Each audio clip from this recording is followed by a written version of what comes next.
का talk for change series के इस एपिसोड में हम लोग लुसेंट ऑब्जेक्टिव के प्रश्न की चर्चा कर रहे हैं। इससे पहले के एपिसोड में हमने विभिन्न विषय पर जितने भी महत्वपूर्ण सवाल हैं उसकी चर्चा कर चुके हैं और स्टेप बाय स्टेप हम सभी विषय की चर्चा कर रहे हैं। तो इस सेक्शन में आज हम लोग पॉलिटी की चर्चा करने जा रहे हैं और पॉलिटी का जो टॉपिक हमारा आज का है वह है प्रस्तावना। आप सभी ने बुक्स में प्रीएम्बल पढ़ा होगा, तो आज इसकी हम जो चर्चा है वो प्रश्न के माध्यम से करेंगे। तो चलिए आगे बढ़ते हैं। पहला सवाल यह है कि भारत को गणतंत्र आखिर क्यों कहा जाता है? भारत को गणतंत्र क्यों कहा जाता है? क्योंकि इसकी विधानमंडलों की अधिकतम संख्या जनता द्वारा प्रत्यक्ष चुनी जाती है। ये मेन पॉइंट है, आपको ध्यान रखना है कि आप जब पढ़ते हैं कि जब आप सुनते हैं कि हमारा जो देश है एक आज़ाद देश है और ये जो यहाँ पे जो प्रणाली है वो लोकतांत्रिक गणराज्य की प्रणाली है, तो इसका अर्थ ये होता है यहाँ पे कि जनता द्वारा प्रत्यक्ष चुनाव और प्रत्यक्ष होगा तो फिर ये गणतंत्र नहीं कहलाएगा, राजतंत्र कहलाएगा। अगर मान लीजिए कोई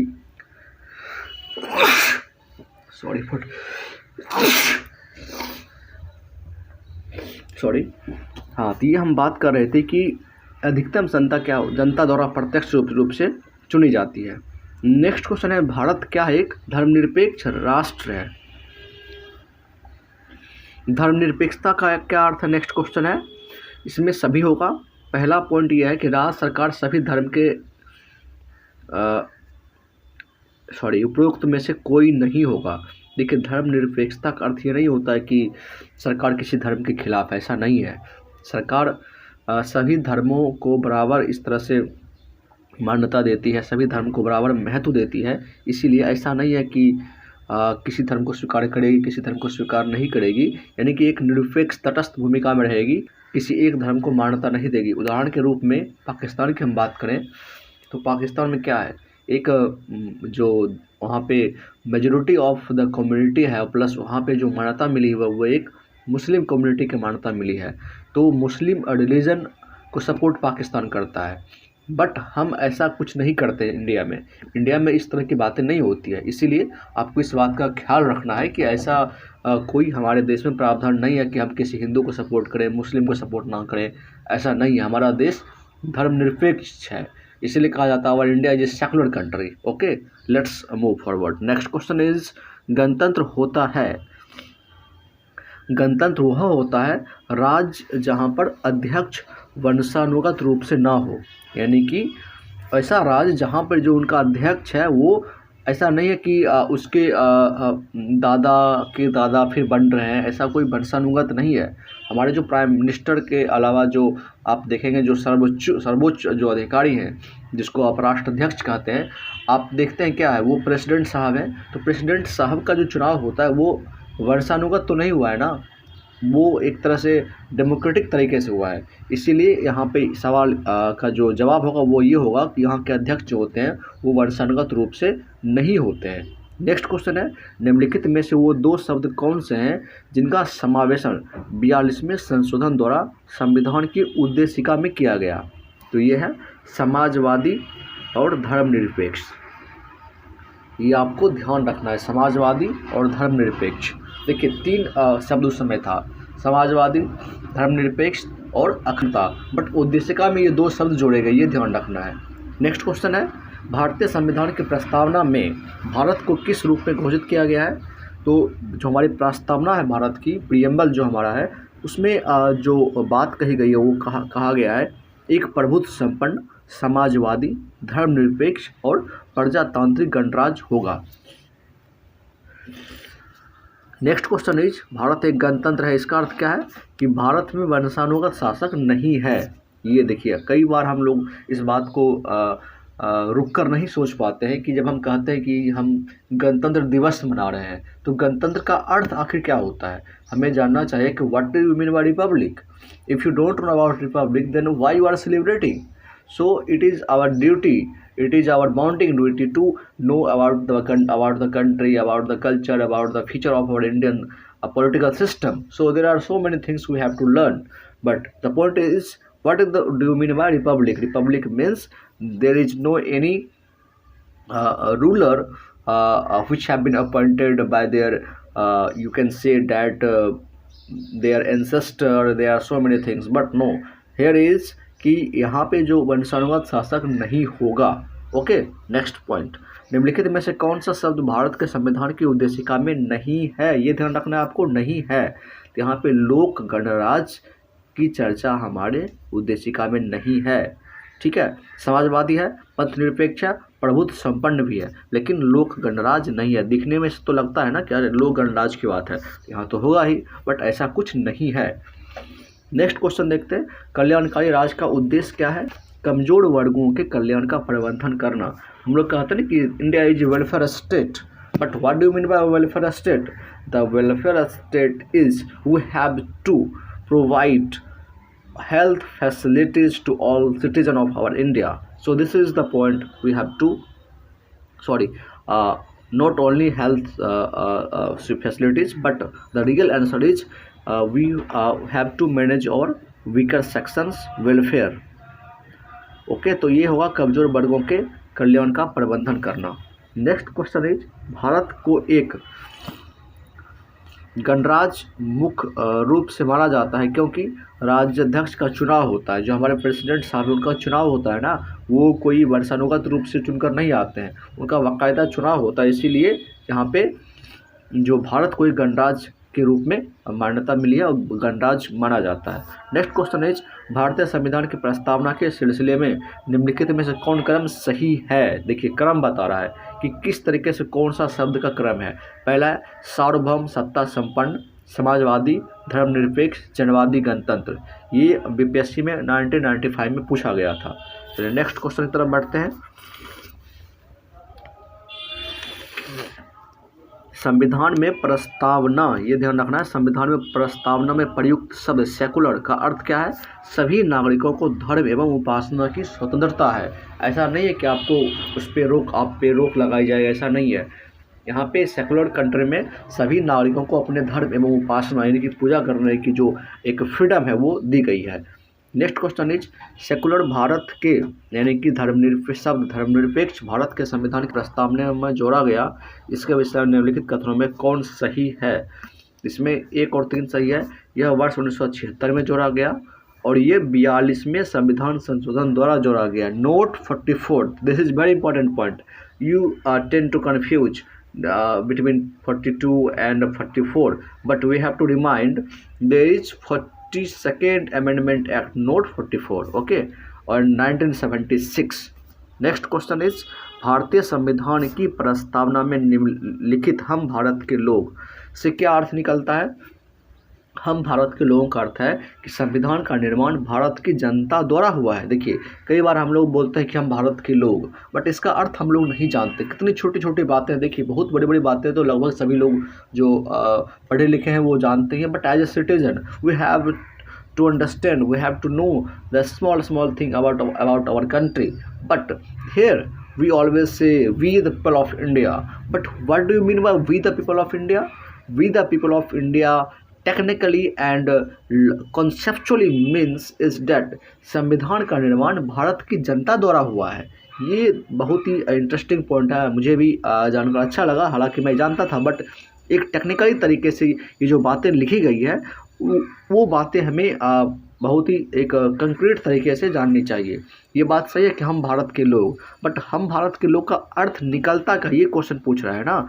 ऐसे इसका बहुत सारा अर्थ निकलता है जो मैं भी जानता हूँ, आप सभी भी जानते हैं, और बहुत सारी जो जनता है वो इसके बारे में नहीं जानती है। इसलिए मैं बोल रहा हूँ कि आपको ये बात जाननी चाहिए, हम भारत के लोग का अर्थ क्या है। संविधान का निर्माण भारत की जनता द्वारा हुआ है। चलिए नेक्स्ट क्वेश्चन क्या है, समाजवाद का अर्थ क्या है? सामाजिक न्याय।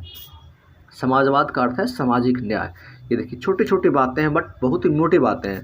मुझे याद आ रहा है बचपन में मैं शक्तिमान देखा करता था। शक्तिमान में लास्ट में ख़त्म होने के बाद धर्मराज किलविस वगैरह की लड़ाई युद्ध होने के बाद ना, वो लास्ट में एक एपिसोड आता था 10-15 मिनट का, उसमें छोटी छोटी मगर मोटी मोटी बातें बताई जाती थी। शक्तिमान, ठहरो शक्तिमान, ऐसे होता है ना, ठहरो। तो उसी तरीके से मैं आपको कह रहा हूँ कि be alert and know about your country, this is very interesting country, very beautiful country, so you have to know about our country. So and you have also we should also know about our polity. Here question is समाजवाद का अर्थ क्या है? We always talk about socialism, but socialism means social justice, सामाजिक न्याय। Next question is 42वें संविधान संशोधन द्वारा प्रस्तावना में निम्नलिखित में से कौन सा शब्द जोड़ा गया? ये समाजवाद जोड़ा गया बच्चों, समाजवाद। ठीक है। नेक्स्ट क्वेश्चन है भारतीय संविधान की आत्मा किसे कहा जाता है?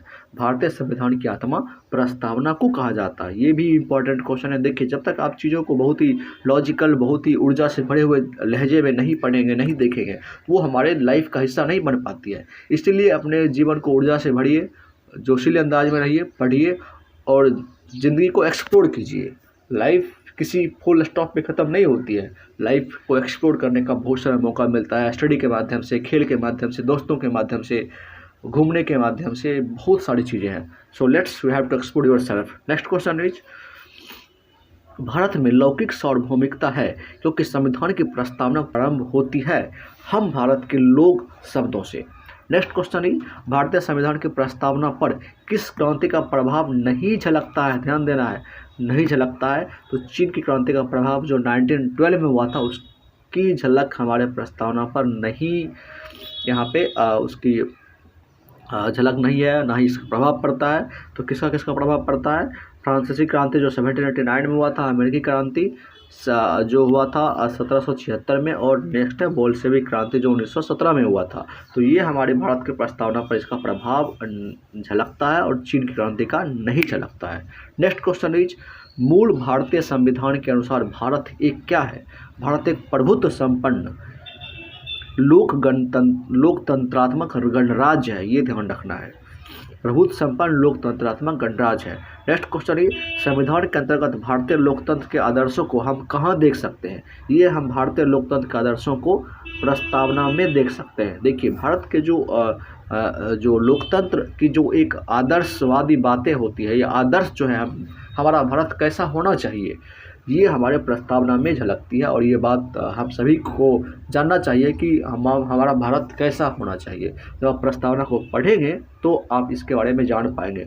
पॉलिटी को आप ऐसे भी इंटरेस्टिंग तरीके से पढ़ते हैं और आपको पढ़ना चाहिए, क्योंकि इसमें आपको बहुत सारी चीज़ें ऐसी जानकारी मिलती है जो आपके जीवन के आसपास घट रही होती है और आप उसके बारे में देख रहे होते हैं। वैसे तो सभी सब्जेक्ट को मैं समझता हूँ कि लाइव वे में जब तक आप नहीं देख पाएंगे तो फिर पढ़ाई करने का कोई अर्थ नहीं होता है।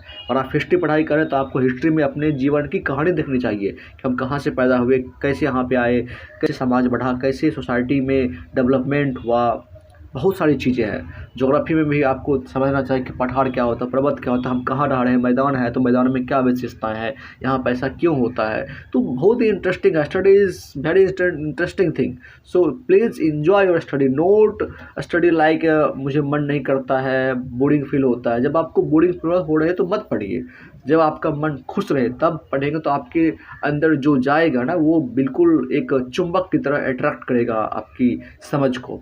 सो नेक्स्ट क्वेश्चन इज 42वें संविधान संशोधन अधिनियम में 1976 द्वारा प्रस्तावना में किस शब्द को जोड़ा गया? तो ये आपको ध्यान रखना है, ये कह रहा है कि किस शब्द को नहीं जोड़ा गया है। बहुत इंपॉर्टेंट है, गुट निरपेक्ष शब्द को नहीं जोड़ा गया बच्चों।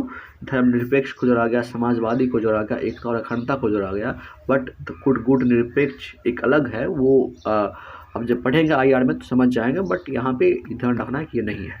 नेक्स्ट क्वेश्चन है इस भारतीय संविधान की प्रस्तावना के बारे में कौन सा कथन सही है? देखिए, उक्त शब्द 1976 में संशोधन द्वारा जोड़े गए, ये सही है। अब आगे बढ़ते हैं। भारतीय संविधान में ने किस प्रकार के लोकतंत्र को अपनाया है? तो ये लोकतांत्रिक गणराज्य को अपनाया है। बहुत ही इंपॉर्टेंट क्वेश्चन है। भारतीय संविधान की प्रस्तावना में वर्णित लोकतंत्र को किस रूप में स्वीकार किया गया है? ये राजनीतिक राजतंत्र, आर्थिक लोकतंत्र, सामाजिक राजतंत्र और ये उपयुक्त सभी दिया गया है। किस रूप में स्वीकार किया गया है? ठीक है। नेक्स्ट क्वेश्चन, भारतीय संविधान की प्रस्तावना के अनुसार भारत के शासन की सर्वोच्च सत्ता किसमें निहित है? जनता में निहित है। नेक्स्ट क्वेश्चन इज भारत की संप्रभुता, एकता तथा अखंडता को अक्षुण्ण बनाए रखने तथा उसकी रक्षा करने का प्रावधान किया गया है किसमें? प्रस्तावना में। नेक्स्ट क्वेश्चन इज भारतीय संविधान की प्रस्तावना में जिन आदर्शों एवं उद्देश्यों की रूपरेखा दी गई है उसके आगे उनकी आगे व्याख्या की गई है किसमें? मूल अधिकार, राज्य के नीति निर्देशक सिद्धांतों एवं मूल कर्तव्यों में। देखिए बहुत इंपॉर्टेंट क्वेश्चन है, समझने वाला क्वेश्चन। ये कह रहा है कि संविधान की प्रस्तावना में जिन आदर्श एवं उद्देश्य की जो बात की गई है ना, उसकी आगे व्याख्या कहाँ की गई है? उसकी आगे व्याख्या की गई है मूल अधिकार में, यानी कि फंडामेंटल राइट में, डीपीएसपी में, और जो हमारा फंडामेंटल ड्यूटीज है उसमें।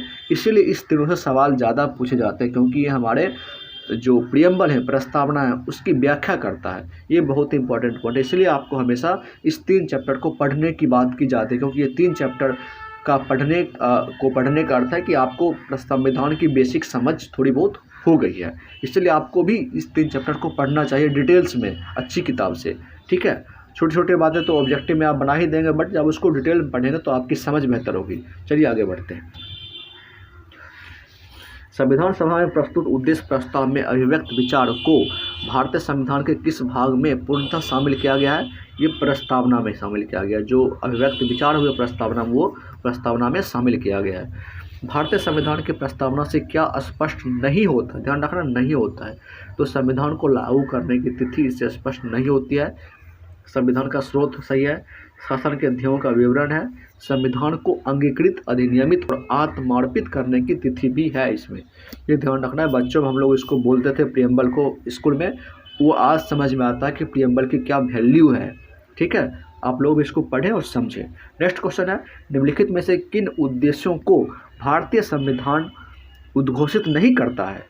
ये कह रहा है उद्घोषित नहीं करता है, यानी कि अंतर्राष्ट्रीय शांति और सुरक्षा की अभिवृद्धि, ये हमारा भारतीय संविधान उद्घोषित नहीं करता है। क्या क्या उद्घोषित करता है?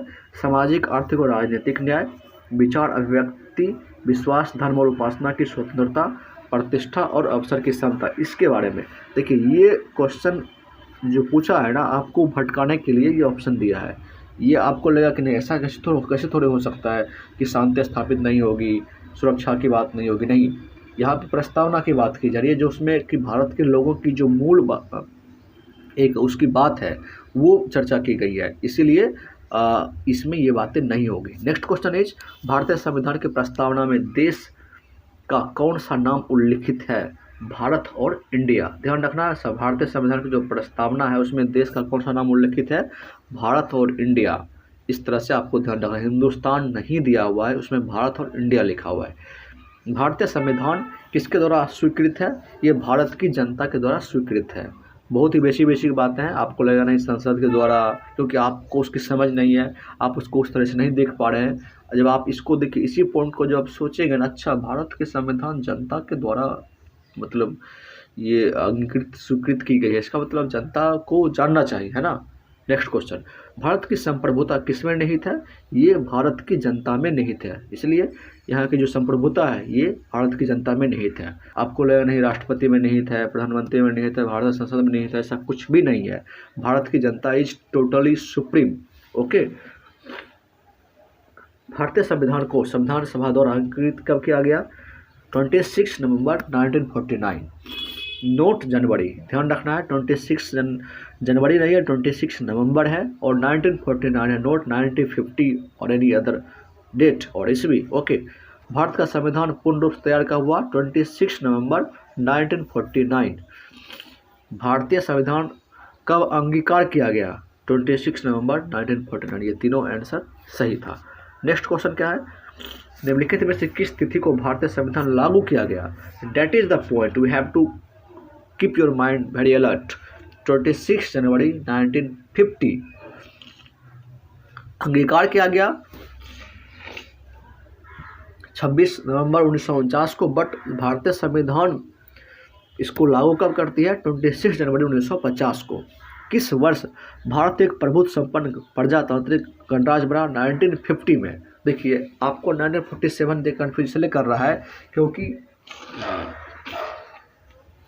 आपको ऐसा लगेगा कि नहीं, अच्छा भारत तो 1947 में आज़ाद हुआ, बट ऐसा नहीं है। यहाँ पे कह रहा है कि प्रभुत्व संपन्न प्रजातांत्रिक गणराज्य की बात की जा रही है, यानी कि जब हम 1950 में अपना संविधान को स्वीकार करते हैं, लागू करते हैं ना, वो तो अंगीकृत कर लिया 1949 में, बट स्वीकार कब किए? संविधान के द्वारा इसको लागू कब किया गया? ये 26 जनवरी 1950 को लागू किया गया। इसीलिए जब भारत हमारा जो गणराज्य बना वो 1950 में बना। ये बहुत ही इंपॉर्टेंट बात है, आपको समझना चाहिए।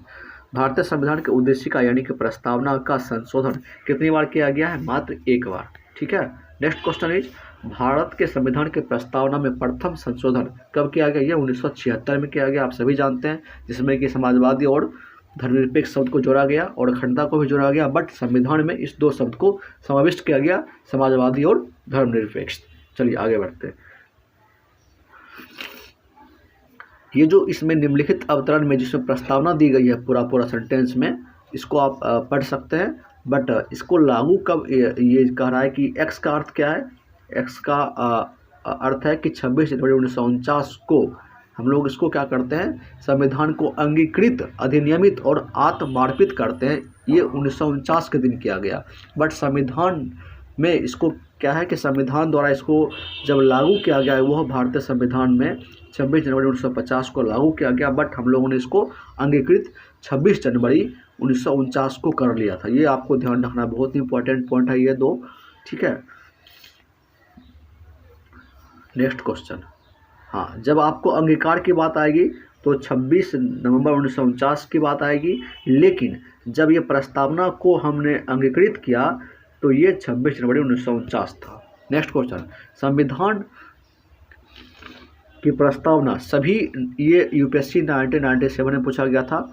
संविधान की प्रस्तावना सभी नागरिकों को निम्न में से कौन सा एक उपलब्ध कराने के लिए वायदा नहीं करती है? राजनीतिक न्याय की बात नहीं करती है, सामाजिक न्याय की बात की जाती है, विचार की स्वतंत्रता की बात की जाती है, पूजा की समानता की बात की जाती है, बट आपको ध्यान रखना है कि राजनीतिक न्याय की बात नहीं की जाती है प्रस्तावना में।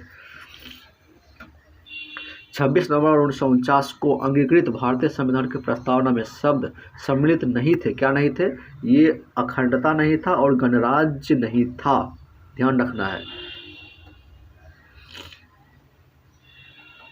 नेक्स्ट क्वेश्चन है, संविधान में आपको ध्यान रखना है, संविधान की उद्देशिका में इस प्रस्तावना में क्या सम्मिलित नहीं था पूछ रहा है। तो इसमें देखिए आपको ध्यान रखना है, ये समाजवादी और जो है पथ निरपेक्ष ये नहीं था, बिल्कुल ये ऑप्शन गलत टिक हुआ है। आपको 48 नंबर क्वेश्चन को थोड़ा सा करेक्ट करना है। ये समाजवादी और धर्मनिरपेक्ष शब्द इसमें उस समय तो नहीं रही, तो 1976 में ऐड किया गया ना, तो कॉमन सेंस आप लगा ही सकते हैं। चलिए नेक्स्ट क्वेश्चन इज, संविधान की उद्देशिका के संबंध में निम्न स्थानों पर विचार कीजिए और दिए गए कूट की सहायता से बताइए कि इनमें कौन सही है। इसमें 1, 2 और 4 सही है। पहला यह है कि पंडित नेहरू द्वारा प्रस्तुत ऑब्जेक्टिव प्रस्ताव अंतोगत्वा उद्देशिका बना, ठीक है। नेक्स्ट है, इसकी प्रकृति न्याय योग्य नहीं है, ठीक है। नेक्स्ट है कि संविधान के विशिष्ट प्रावधानों को यह रद्द नहीं कर सकता, ये भी सही है। इसका संशोधन नहीं किया जा सकता है, गलत है, ये गलत है, ये किया जा सकता है, इसलिए 1976 में किया गया। नेक्स्ट क्वेश्चन इज, भारतीय संविधान की उद्देशिका में परिवर्तन किस संशोधन अधिनियम में किए गए थे? तो ये 42 अमेंडमेंट एक्ट 1976 था। And the last question is, प्रस्तावना का वह प्रावधान जो सभी वयस्क नागरिकों को मतदान का अधिकार प्रदान करता है वह कहलाता है प्रजातंत्र। तो बहुत ही बेसिक छोटी छोटी मगर मोटी बातें हम लोगों ने देखी इसमें। तो चलिए आगे बढ़ते हैं और अब हम नेक्स्ट एपिसोड में देखेंगे नए टॉपिक के साथ कुछ नए सवाल को। तो आज के इस एपिसोड में इतना ही। अगर आपको ये चर्चा अच्छी लगी, आपको इससे कोई बेनिफिट हुआ, तो प्लीज़ आप मुझे कमेंट में बताएं और इस चैनल को आप सब्सक्राइब करके दोस्तों के साथ साझा भी करें। तब तक के लिए नमस्कार, गुड बाय।